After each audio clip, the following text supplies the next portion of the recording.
নমস্কার। আরও একবার সবাইকে আন্তরিক অভিনন্দন। আজকের এই আলোচনাটি শুধুমাত্র মেষ রাশি অর্থাৎ এরিস সাইনের প্রতিটি মানুষের জন্যই বিশেষ থেকে অতি বিশেষ গুরুত্বপূর্ণ থাকবে। কারণ আজকের এই আলোচনার মধ্যে দিয়ে আমরা জানবো সম্পূর্ণ সেপ্টেম্বর 2025 মেষ রাশির মানুষদের জন্য কেমন থাকতে চলেছে সে সম্বন্ধে। সম্পূর্ণ সেপ্টেম্বর মাসে আপনাদের রাশি সাপেক্ষে নবগ্রহ কোথায় অবস্থান করবেন, কোথায় কোথায় দৃষ্টি ফেলবেন, কোন কোন গ্রহ রাশি পরিবর্তন করবেন, আর তার উপর নির্ভর করে আপনাদের স্বাস্থ্য, আপনাদের পরিবার, আপনাদের ভাগ্য, কর্ম, সন্তান প্রতিটি বিষয়কে ডিটেলস আলোচনা করব according to house, according to planet. তো সম্পূর্ণ ভিডিওটি অবশ্যই দেখুন। আলোচনা যদি ভালো লাগে লাইক, কমেন্ট এবং শেয়ার করতে পারেন। আমার সাথে যারা পার্সোনালি যোগাযোগ করতে চাইছেন, জন্মছক যারা বিচার করতে চাইছেন, নাম্বার শুধুমাত্র ভিডিও ডেসক্রিপশনে এবং ইন্ট্রোতেও দেওয়া আছে। আপনারা ফোন করে কিংবা হোয়াটসঅ্যাপের মাধ্যমে বুকিং করতে পারেন। আর আপনি যদি একজন নতুন দর্শক হয়ে থাকেন, এটাই সব থেকে ভালো সময় চ্যানেলটিকে সাবস্ক্রাইব করে নেওয়ার জন্য। তো চলুন প্রথমেই দেখে নেওয়া যাক সেপ্টেম্বর মাসের একদম শুরুতেই আপনাদের রাশি সাপেক্ষে নবগ্রহ কোথায় ট্রানজিট করছেন। আপনাদের থার্ড হাউসে অবস্থান করছেন দেবগুরু বৃহস্পতি, ফোর্থ হাউসে রয়েছেন শুক্র গ্রহ, আপনাদের পঞ্চম ভাবে একত্রে অবস্থান করছেন রবি, বুধ এবং কেতু, ষষ্ঠ ভাবে আপনাদের রাশির লর্ড মঙ্গল গ্রহ, একাদশে অবস্থান করছেন রাহু, আর দ্বাদশে অবস্থান করছেন কর্মফলদাতা শনিদেব। তো চলুন আলোচনা শুরু করা যাক। তার আগে একটা কথা বলি, প্রতিটা গ্রহের অবস্থান অনুযায়ী কি ফল আপনাদের প্রাপ্তি হতে পারে সেটাই এক্স্যাক্ট আলোচনা করব, কোনো নেগেটিভ কিংবা পজিটিভ নয়। তো সম্পূর্ণ ভিডিওটি অবশ্যই দেখুন এবং সাথে বোঝারও চেষ্টা করুন কি ফল আপনাদের প্রাপ্তি হতে পারে এবং কেন হতে পারে। তবে মাসিক রাশিফল আপনাদের উপরে কতটা কি প্রভাব ফেলবে সেটা অনেক অংশে নির্ভর করবে আপনার পার্সোনাল বার্থ চার্ট, অর্থাৎ আপনার জন্মছকে গ্রহের অবস্থান কি আছে তার উপরে। কারণ একই রাশির কোটি কোটি মানুষ রয়েছেন, সবার ক্ষেত্রে যে সমান ফল প্রাপ্তি হবে সেটা কিন্তু কখনোই নয়। প্রথমেই স্বাস্থ্য দিয়ে শুরু করব। দেখুন, ফার্স্ট হাউস থেকে আমাদের স্বাস্থ্যকে বিচার করা হয়, ফার্স্ট হাউস থেকে আমাদের পার্সোনাল লাইফকেও বিচার করা হয়। তো আপনাদের রাশির লর্ডকে মঙ্গল গ্রহ কোথায় অবস্থান করছেন, আপনাদের ষষ্ঠ ভাবে অবস্থান করছেন। দেখুন, 13 সেপ্টেম্বরের আগে পর্যন্ত মঙ্গলের অবস্থান আপনাদের ষষ্ঠ ভাবে কোনোভাবেই ভালো থাকবে না। এই সময় স্বাস্থ্য সংক্রান্ত দিক থেকে বিশেষভাবে সিরিয়াস থাকুন। স্বাস্থ্য সংক্রান্ত দিক নিয়ে এই সময়ের মধ্যে ভোগান্তির পূর্ণ সম্ভাবনা রয়েছে। তবে সম্পূর্ণ আগস্ট মাসেই মানসিক দিক থেকে হেডেক, প্রেশার কিন্তু কম বেশি অবশ্যই থাকবে, সাড়ে সাতের প্রভাব যেহেতু শুরু হয়ে গেছে। 13 সেপ্টেম্বরের পরবর্তী সময় স্বাস্থ্য সংক্রান্ত দিক থেকে আপনাদের ভালো থাকবে। তবে 13 সেপ্টেম্বরের পরবর্তী সময়ে মঙ্গল যখন আপনাদের ষষ্ঠ ভাব থেকে বেরিয়ে সপ্তম ভাবে প্রবেশ করবেন তখন স্বাস্থ্য আপনাদের ভালো হতে দেখা যাবে। তবে সম্পূর্ণ সেপ্টেম্বর মাসে মেজর কোনো শারীরিক ইস্যুর সম্ভাবনা থাকছে না, শুধু মানসিক দিক থেকে একটু স্টেবল থাকার চেষ্টা করবেন। পরিবারের কথা যদি বলা হয় সেক্ষেত্রে সেকেন্ড হাউস থেকে আমাদের পরিবারকে বিচার করা হয়। তো সেকেন্ড হাউসের লর্ডকে শুক্র গ্রহ কোথায় অবস্থান করছেন, আপনাদের ফোর্থ হাউসে অবস্থান করছেন মিড সেপ্টেম্বরের আগে পর্যন্ত। মিড সেপ্টেম্বরের আগে পর্যন্ত পারিবারিক দিকটা আপনাদের ভালো থাকবে, পারিবারিক দিক থেকে সাপোর্টও আপনি অবশ্যই পাবেন। তবে মিড সেপ্টেম্বরের পর থেকে পরবর্তী 28 দিন এই সময় কিন্তু শুক্র আপনাদের পঞ্চম ভাবে অবস্থান করবেন কেতুর সাথে। কেতুর সাথে যেহেতু সেকেন্ড হাউসের লর্ড একই সাথে অবস্থান করবেন, তো দেখুন কেতুর স্বভাবই হচ্ছে চাপা স্বভাব, যে কোনো দিক থেকে আনসার পিকচার নিয়ে আসা। তো শুক্র এবং কেতু যেহেতু একত্রে অবস্থান করবেন, পরিবারের মানুষদের মধ্যে একটু চাপা স্বভাব আপনি লক্ষ্য করতে পারবেন। যে কোনো বিষয় নিয়ে একটু আনসার পিকচার আপনি লক্ষ্য করতে পারেন। ছোটখাটো বিষয় নিয়ে কিছুক্ষণের জন্য প্রবলেম তৈরি হতে পারে, এই সমস্ত দিক থেকে কিন্তু সমস্যা তৈরি হতে পারে। তো একটু সিরিয়াস থাকার চেষ্টা করবেন মিড সেপ্টেম্বরের পরবর্তী সময়টাতে। একই সাথে সেকেন্ড হাউস থেকে আমাদের ফিনান্স, আমাদের ব্যাংক ব্যালেন্স, আমাদের সেভিংস এই সমস্ত দিকটাকেও বিচার করা হয়। তো আপনাদের সেভিংসের দিকটা ভালো থাকবে, ইনকামের জায়গাটাও আপনাদের অবশ্যই ভালো থাকবে, এই সংক্রান্ত দিক নিয়ে বিশেষ কোনো দুশ্চিন্তার কারণ থাকছে না। থার্ড হাউসের কথা যদি বলা হয় সেক্ষেত্রে আপনাদের থার্ড হাউসের লর্ড বুধ গ্রহ, বুধ আপনাদের পঞ্চম ভাবে অবস্থান করছেন। তবে বুধও কিন্তু রাশি পরিবর্তন করবেন 15 সেপ্টেম্বরের পরবর্তী সময়। 15 সেপ্টেম্বরের পরবর্তী সময়ে বুধের অবস্থান ষষ্ঠভাবে ভালো থাকবে না। তো এই সময়ে কিন্তু অনলাইন কাজ যারা করেন, সোশ্যাল মিডিয়ার সাথে যারা যুক্ত আছেন, আপনাদের জন্য একটু চ্যালেঞ্জিং থাকবে। একই সাথে আপনাদের পরিশ্রম বেশি হতে পারে, অকারণ ছুটোছুটি হতে পারে, কাছের আত্মীয় স্বজন, পাড়া প্রতিবেশী এদের সাথে যে কোনো বিষয় নিয়ে দ্বন্দ্ব বিবাদের জায়গা তৈরি হতে পারে। তো একটু সিরিয়াস অবশ্যই থাকতে হবে, কারণ থার্ড হাউসের অবস্থান 15 সেপ্টেম্বরের পরবর্তী সময়ে বিশেষ কিছু ভালো থাকবে না। একই সাথে প্রপার্টির কথা যদি বলা হয়, সেক্ষেত্রে ফোর্থ হাউস থেকে প্রপার্টিকে বিচার করা হয়। আপনাদের ফোর্থ হাউসের লর্ডকে চন্দ্র, একই সাথে আপনাদের ফোর্থ হাউসে শুক্র গ্রহ অবস্থান করছেন। দেখুন, শুক্র যেহেতু আপনাদের ফোর্থ হাউসে অবস্থান করছেন, প্রপার্টি সংক্রান্ত দিক থেকে সাপোর্ট আপনি অবশ্যই পাবেন। প্রপার্টির জায়গাটা আপনাদের ভালো থাকবে। বিশেষ করে মিড সেপ্টেম্বরের মধ্যবর্তী সময়ের মধ্যে প্রপার্টি সংক্রান্ত কিছু রেনোভেশন যদি আপনি করতে চান করতে পারেন। প্রপার্টি সংক্রান্ত কোনো ডিল যদি ফাইনাল করতে চান আপনি অবশ্যই করতে পারেন। তো প্রপার্টির জায়গাটা আপনাদের ভালো থাকবে। এমনও হতে পারে 15 সেপ্টেম্বরের মধ্যবর্তী সময়ের মধ্যে নতুন কিছু আপনাদের বাড়িতে আসতে পারে, অর্থাৎ নতুন কিছু প্রাপ্তি সুখ আপনাদের প্রাপ্তি হওয়ার অবশ্যই সম্ভাবনা থাকছে। একই সাথে ফোর্থ হাউস থেকে আমাদের মাকেও বিচার করা হয়, তো মাতৃপক্ষ আপনাদের ভালো থাকবে।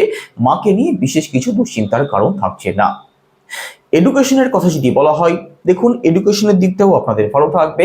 তবে মিড সেপ্টেম্বরের পরবর্তী সময়ে এডুকেশনাল দিক থেকে একটু সিরিয়াস হয়ে যাওয়ার চেষ্টা করবেন, কারণ এই সময় কিন্তু আপনাদের পড়াশোনার প্রতি মন না বসতে পারে।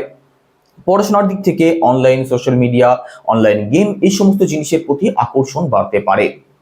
তো মিড সেপ্টেম্বরের পরবর্তী সময়ে এডুকেশনাল যে কোনো সিদ্ধান্ত একটু ভাবনা চিন্তা করে তবে নেওয়ার চেষ্টা করবেন, তবে তার মধ্যবর্তী সময়টা অবশ্যই ভালো থাকবে। রিলেশনের কথা যদি বলা হয়, সেক্ষেত্রে ফিফথ হাউস থেকে রিলেশনকে বিচার করা হয়। ফিফথ হাউসে রবি অবস্থান করছেন, বুধ অবস্থান করছেন, কেতু অবস্থান করছেন। দেখুন, ফিফথ হাউসের লর্ড অর্থাৎ রবি ফিফথ হাউসে অবস্থান করবেন 17 সেপ্টেম্বরের মধ্যবর্তী সময়ের মধ্যে। এই সময় রিলেশনের জায়গাটা আপনাদের অবশ্যই ভালো থাকবে। এই সময় রিলেশন সংক্রান্ত নতুন কোনো সিদ্ধান্ত যদি আপনি নিতে চান অবশ্যই নিতে পারেন। তবে দেখুন, 17 সেপ্টেম্বরের পরবর্তী সময়ে কেতু অবস্থান করবেন আপনাদের ফিফথ হাউসে। শুধু কেতু যখন ফিফথ হাউসে অবস্থান করবেন তখন কিন্তু রিলেশনের সংক্রান্ত দিক থেকে একটু আনস্যাটিসফ্যাকশন, একটু প্রবলেম, যে কোনো বিষয় নিয়ে সন্দেহবাতিকতা আসতে পারে। তো 17 সেপ্টেম্বরের পরবর্তী সময়ে বিশেষভাবে সিরিয়াস থাকুন যারা রিলেশনে আছেন। একই সাথে দেখুন, ফিফথ হাউস থেকে আমাদের সন্তানকেও বিচার করা হয়। 17 তারিখের আগে পর্যন্ত সন্তান পক্ষ আপনাদের বিশেষ ভালো থাকবে, কারণ এই সময় পঞ্চম ভাবের লর্ড পঞ্চম ভাবে অবস্থান করবেন। তো সন্তানের দিক থেকে সুপ্রাপ্তির পূর্ণ সম্ভাবনা এই সময় আপনাদের রয়েছে। তো সন্তান পক্ষ ভালো থাকবে। একই সাথে ফ্যামিলি প্ল্যানিং যারা করবেন ভাবছেন, সন্তান নেওয়ার প্ল্যানিং যারা করতে চাইছেন, আপনাদের জন্যও 17 তারিখের মধ্যবর্তী সময়টা বিশেষভাবে ভালো থাকবে।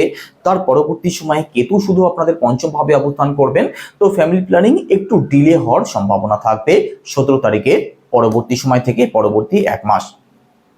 একই সাথে দেখুন, দাম্পত্য জীবনের কথা যদি বলা হয়, সেক্ষেত্রে সপ্তম ভাব থেকে দাম্পত্য জীবনকে বিচার করা হয়।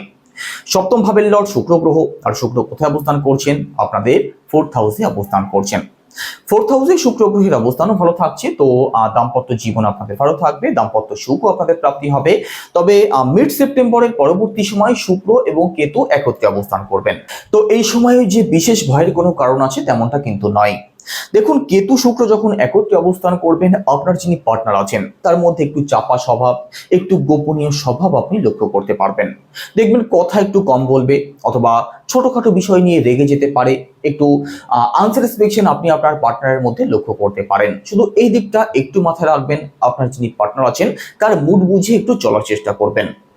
শুক্র যেহেতু কেতুর সাথে অবস্থান করবেন, আপনার পার্টনারের মধ্যে যে কোনো বিষয় নিয়ে আনস্যাটিসফ্যাকশন, হেডেক অথবা যে কোনো বিষয় নিয়ে একটু মানসিক চাপ আপনি লক্ষ্য করতে পারেন। তো এই সংক্রান্ত দিক থেকে একটু সিরিয়াস থাকুন, বাদবাকি দাম্পত্য জীবন আপনাদের ভালোই থাকবে। এবার ভাগ্য। নবম ভাব থেকে ভাগ্যকে বিচার করা হয়। আপনাদের নবম ভাবের লর্ডকে দেবগুরু বৃহস্পতি কোথায় অবস্থান করছেন? আপনাদের থার্ড হাউসে অবস্থান করছেন। দেখুন, থার্ড হাউসে বৃহস্পতির অবস্থান খুব ভালো থাকছে সেটা যেমন নয়, আবার খুব বেশি খারাপ থাকছে সেটাও নয়। তো ভাগ্যের সাপোর্ট আপনি অবশ্যই পাবেন। আর ভাগ্যের সাপোর্ট যেহেতু আপনি পাবেন, কোনো কাজের শুভারম্ভ যদি করতে চান, কোনো ব্যবসা যদি শুরু করতে চান, আপনি করতে পারেন। তবে কিছু কিছু ক্ষেত্রে কিছু কিছু কাজ আপনাদের একটু ডিলে হওয়ার সম্ভাবনা থাকবে। একই সাথে দেখুন, আপনার ভাগ্যস্থান অর্থাৎ নবম ভাব যেহেতু ভালো থাকছে, আপনার পিতৃপক্ষ ভালো থাকবে, আপনার উচ্চশিক্ষার জায়গাটা ভালো থাকবে, লং ট্রাভেল, স্পিরিচুয়াল ট্রাভেল আপনাদের হতে পারে, সেই সম্ভাবনাও রয়েছে। একই সাথে ঘর পরিবারে কোনো শুভ অনুষ্ঠান, কোনো মাঙ্গলিক অনুষ্ঠান যদি আপনি করতে চান, সেটাও অবশ্যই করতে পারেন। সেদিক থেকে আপনারা সাপোর্ট নিশ্চিতভাবে পেয়ে যাবেন। কেরিয়ারের কথা যদি বলা হয় সেক্ষেত্রে দশম ভাব থেকে কেরিয়ারকে বিচার করা হয়। দশম ভাবের লর্ডকে কর্মফলদাতা শনিদেব কোথায় অবস্থান করছেন? আপনাদের দ্বাদশ ভাবে অবস্থান করছেন। 7.5 প্রথম চরণ চলছে মেষ রাশিতে। জন্ম ছকেই শনিদেব যদি রেট্রোগেট থাকেন, শত্রুক্ষেত্রীয় হয়ে থাকেন, অত্যন্ত পীড়িত অবস্থায় থাকেন, সেক্ষেত্রে পরবর্তী এখনো প্রায় 2 বছর কাজের দিক থেকে কিন্তু প্রেশার হেডেক অবশ্যই থাকবে। কাজ আপনাদের হাতে বেশি আসতে পারে, আর যার কারণে কাজ পরিবর্তনের মানসিকতা আপনাদের আসতে পারে, অথবা নিজের কাজের প্রতি আনস্যাটিসফ্যাকশন কম বেশি থাকবে। তবে যত যাই হয়ে যাক, আপনি যদি নিজের কাজের প্রতি একাগ্র থাকেন, নিজের কাজের প্রতি সিরিয়াস থাকেন, সেক্ষেত্রে এই সময়ের মধ্যে কর্মজীবনের দিক থেকে উন্নতিরও কিন্তু প্রবল সম্ভাবনা রয়েছে। তো যে দায়িত্ব আপনাদের হাতে আসছে সেটাকে গ্রহণ করুন, সেটাকে মেনে চলুন, সেটাকে সম্মান করুন, তাহলেই দেখবেন যতই 7.5 চলুক আপনাদের জীবনে কোনো দুশ্চিন্তার কোনো কারণ থাকবে না। কাজ অবশ্যই ভালো চলবে। একই সাথে চাকরির চেষ্টা যারা করছেন, দেখুন এই সময় পরিশ্রম আপনাদের একটু বেশি হবে। তো চাকরির চেষ্টা যারা করছেন আপনাদের ইফোর্ট আরো বেশি বাড়াতে হবে, না হলে কিন্তু প্রবলেম হতে পারে। তবে আপনি যদি পরিশ্রমী হয়ে থাকেন, সফলতা আপনার কেউ আটকাতে পারবে না, আপনার জন্মছকে যদি চাকরির যোগ থাকে। ব্যবসার কথা যদি বলা হয় সেক্ষেত্রে সপ্তম ভাব থেকে ব্যবসাকে বিচার করা হয়।